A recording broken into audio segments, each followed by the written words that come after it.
ائمہ نے جو ہے بہت زیادہ اس کے بارے میں فضیلتیں بیان کی ہوئی. عرض کیا کہ اس تسبیح کے لیے کچھ شرائط ہیں کہ وہ ثواب جو بیان ہوا ہے کہ وہ ہم حاصل کر سکیں، تو اس کے لیے کچھ جو ہے شرائط ہیں. شرائط میں سے پہلی شرط جو ہے اس تسبیح کے لیے یہ ہے کہ عدد کا لحاظ رکھیں. اس تسبیح میں عدد مہم ہے. اللہ اکبر ٹھیک 34 مرتبہ ہی آپ نے پڑھنا ہے، اور اس کے بعد الحمدللہ ٹھیک 33 مرتبہ پڑھنا ہے، نہ کم نہ زیادہ. اسی طرح آخر میں 33 مرتبہ سبحان اللہ. عدد کا لحاظ رکھنا ضروری. صاحب مفاتیح المغالق انہوں نے اپنی کتاب خلاصہ جواہر الاسرار میں لکھا ہے کہ حضرت آقا امام جعفر الصادق علیہ السلام فرماتے ہیں کہ اسماء الہی خزانے کی مانند ہے، اور عدد جو ہے وہ ذراع کی مانند ہے. یہ جو ناپتے ہیں پہلے زمانے میں ہاتھوں سے، تو کوہنی سے لے کر انگلیوں کے سروں تک ذراع ہے، تو یہ ذراع کی مانند ہے، یعنی مساحت کی مانند ہے. اگر مساحت جتنی مساحت پہ خزانہ ہے اگر کم تر چلے تب بھی آپ خزانے تک نہیں پہنچیں گے، اگر زیادہ چلیں تب بھی نہیں پہنچیں گے خزانے تک. لہذا ہمیں ضروری عدد کا خیال رکھیں تاکہ وہ خزانہ ہمیں ملے. اس میں عدد مہم ہے. مثال اس طرح سے ہے کہ اگر کسی جگہ خزانہ ہو اور آپ ایک قدم خزانے سے آگے بھی ڈالیں تب بھی آپ خزانے سے دور ہو جائیں گے، ایک قدم پیچھے رہ جائے تب بھی آپ خزانے سے دور ہیں، نہیں پہنچیں گے. لہذا عدد کا خیال رکھیں. یہ بھی بتایا گیا کہ اعداد چابی کے دندانوں کی مانند ہے. چابی کے اندر چابی کو آپ نے دیکھا ہے اس میں دندانے ہوتے ہیں. اگر ایک دندانہ آپ کم بھی کریں زیادہ بھی کریں تالا نہیں کھلے گا. تو عدد کی مثال جو ہے وہ اس قسم کی، اگر ایک دندانہ کم یا زیادہ ہو تو تالا نہیں کھلے گا. تو لہٰذا تسبیح کے وہ ثواب اور فوائد جو بیان ہوئے ہیں، جس میں طول عمر ہے، جس میں آپ کی حفاظت ہے، جس میں آپ کے لیے جو ہے شفا ہے، جس میں آپ کے لیے مختلف ثواب بیان کیے گئے ہیں، جو ہیں ان تک پہنچنا چاہتے ہیں تو عدد کا خصوصی خیال رکھیں. لہذا فرفر نہ پڑھیں کہ کمی بیشی ہو جائے گی، آرام سے پڑھیں. پہلی چیز یہ ہے کہ عدد کا خیال رکھیں. اور دوسری چیز یہ کہ تلفظ درست ہونا چاہیے. آپ کوشش کریں کہ تسبیح میں تلفظ کو درست کر لیں. یہ جو پڑھنے اللہ اکبر درست پڑھ لیں اور اسے غلط نہ کہیں. اس طرح مختلف افراد آپ نے دیکھے ہیں کہ ان کی ادائیگی درست نہیں ہے، توجہ بھی کہیں اور ہیں اور وہ اللہ اکبر اللہ اکبر اللہ اکبر پڑھتے جا رہے ہیں. اب وہ خالی سبحان اللہ کے آخر میں چف چف کی آواز آتی ہے اور کچھ بھی نہیں ہے. تو اس سے کیا ہوگا کہ ہم مقصد تک نہیں پہنچیں گے، اور ہم سوچتے ہیں کہ ہم نے پڑھ لیا تسبیح، لیکن پڑھیں ایک دفعہ پڑھیں دقت سے پڑھیں. لہذا درست پڑھیں. دوسری چیز جو ضروری ہے کہ اس میں عدد کو کا لحاظ رکھنے کے بعد درست پڑھ لیں، غلط نہ پڑھیں. الحمدللہ کو غلط نہ پڑھیں، الحمدو بھی نہ کریں، الحمدللہ بھی نہ کریں. بعض سب الحمدللہ الحمدللہ غلط پڑھتے ہیں. اس طرح سبحان اللہ. تیسری چیز حضور قلب، دل متوجہ ہو کہ آپ کیا کہہ رہے ہیں، آپ زبان سے کیا ادا کر رہے ہیں، اس کی طرف متوجہ ہونا چاہیے. تسبیح کے معانی کی طرف توجہ رہے، دل بھی متوجہ ہو خدا کی طرف اور آپ کی توجہ معانی کی طرف بھی ہو. وعلیکم السلام.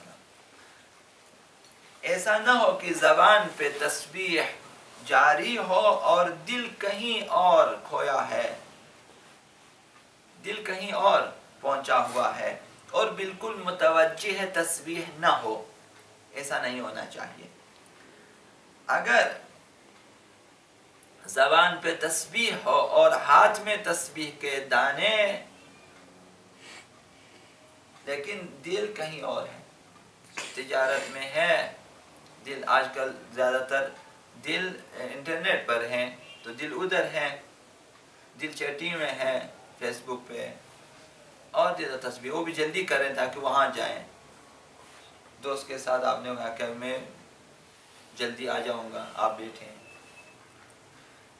یہ حقیقت میں تسبیح نہیں ہے کہ جو ہم زبان پہ ادا کرتے ہیں اور ہاتھ سے ہم گن رہے ہیں لیکن دل متوجہ نہیں ہے، معانی کی طرف بھی متوجہ نہیں ہے، تو حقیقت میں تسبیح نہیں بلکہ دریائے غفلت میں غوطہ ہے، ایک دریا غفلت کا، اور ہم دریا میں اس غفلت میں ہاتھ پیر مار رہے ہیں، ہاتھ پیر مار رہے ہیں غفلت میں۔ لہذا اور تاریکیوں میں ہے، اس تسبیح میں حضور قلب جو ہے وہ شرط اساسی ہے، بنیادی شرط ہے، لہذا اس تسبیح کی اہمیت بہت ہے، توجہ اس کے لیے ضروری ہے۔ تو یہ تین چیزیں ضروری ہیں۔ اور چوتھی چیز جس میں آپ نے جس کی رعایت کرنی ہے اس تسبیح کے لیے، وہ حالت تشہد ہے، تشہد کی جو حالت ہے اس کی رعایت کرنی چاہیے۔ جس حالت میں آپ نے تشہد پڑھا ہے اسی حالت میں توجہ کے ساتھ، درستگی کے ساتھ، عدد کے جو ہے لحاظ رکھنے کے ساتھ تسبیح سیدہ کائنات سلام اللہ علیہا کو پڑھیں۔ لہذا تشہد کی حالت کو کل بھی عرض کیا آپ کی خدمت میں، تشہد کی حالت کو خراب نہ کریں، یعنی قبل رخ ہے آپ، تشہد کی حالت یہ ہے قبل رخ ہے، چہرہ آپ کا قبلے کی طرف ہے، جسم آپ کا قبلے کی طرف ہے، اور جو ہے لہذا ادھر ادھر نہ ہو، لیٹا ہوا نہ ہو، اور جو ہے قبلے سے منہ پھرا ہوا نہ ہو، جس حال جس طرح انداز میں آپ تشہد پڑھتے اسی انداز میں بیٹھے رہیں، یہ ضروری ہے۔ بیچ میں کوئی کام یا بات نہ کریں جس سے فاصلہ پیدا ہو جائے، کوئی ایسا کام نہ کریں، موبائل سے کھیلنا شروع نہ کریں بیچ میں، کوئی اور کام نہ کریں بیچ میں، نماز ختم تسبیح شروع کریں، فاصلہ نہ ڈالیں بیچ میں، اضافی باتیں اور اضافی کاموں کا فاصلہ نہ دیں۔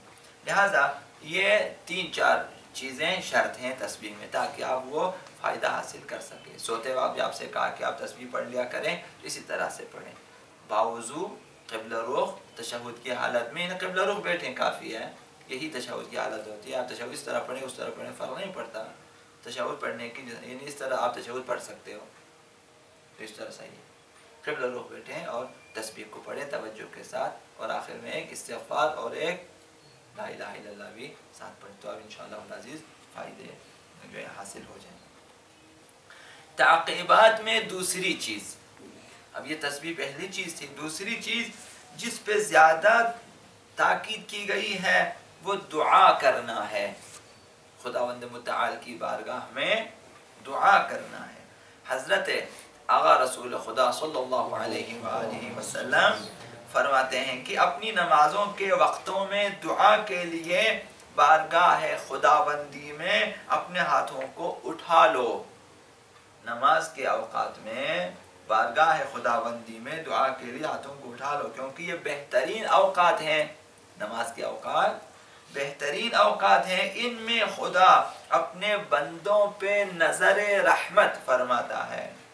نماز کے اوقات میں خداوند بہت جو ہے توجہ کے ساتھ ہماری طرف دیکھتا ہے، نماز کے چونکہ نماز کے اوقات ہیں، زیادہ خدا کی توجہ ہوتی ہے بندوں کی طرف، وہ بندے جو اس وقت نماز ادا کرتے ہیں۔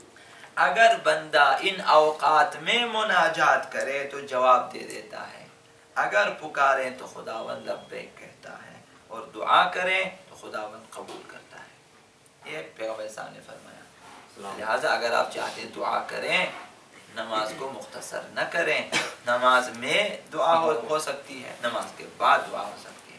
اگر نماز میں دعا ہو زیادہ بہتر ہے, لیکن نماز کے فوراً بعد جو تسبیح کے بعد آپ دعا کے لیے کوئی بھی دعا, اب دعا مفاتیح الجنان سے ہو سکتی ہے, دعا صحیفہ سجادیہ سے ہو سکتی ہے, دعا مختلف صحیفوں سے ہو سکتی ہے, دعا کریں. اور اپنی زبان میں بھی دعا ہو سکتی ہے.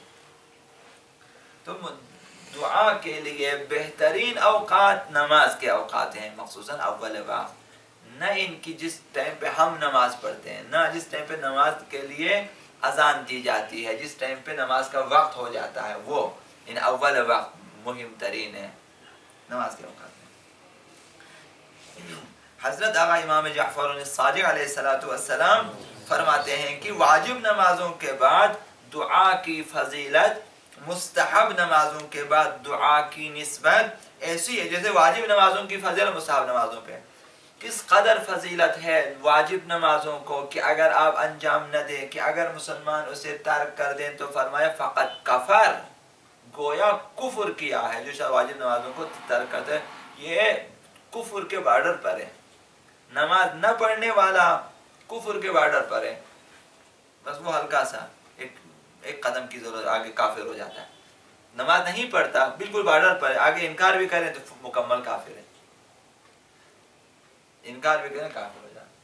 تو وہ نماز اسے فضیلت حاصل ہے. مستحبی نمازوں پہ بہت زیادہ, مستحبی نماز نہ پڑھیں آپ کو سزا نہیں ملے گی, لیکن واجب نمازوں کو چھوڑیں تو انسان کافر بن جاتا ہے, یعنی کفر کی حد تک چلا جاتا ہے.